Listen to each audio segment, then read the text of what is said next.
এবারে যখন মানুষের সামনে নামাজ পড়ে মন হয় যেন এবারে জীবনে আর নামাজতে বার হইতো না।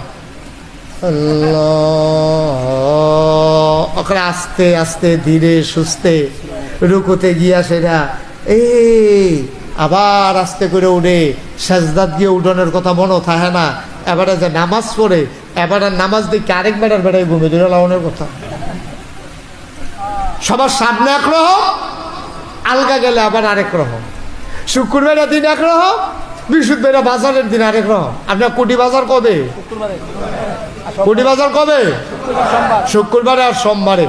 শুক্রবারের নামাজ দেখবেন কি নামাজ পড়ে, এবারে জামাতে নামাজ পড়ে না, আসরের নামাজ কই কিন্তু আসরের নামাজ জামাত হইতেছে, তুমি দি বই হরিছো, তুমি দি অন্য দিন সব দিন দি তুমি জামাতে নামাজ পড়ো, আজ বই হরিছো কিতা কাও এই শুক্রবারে বাজাইরা দিন দোহান বাহিটা তুলন লাগে, কাস্টমারও আইয়ে, ইমাম সাহেব যেই সুরা লয় এতক্ষণ লাগে না।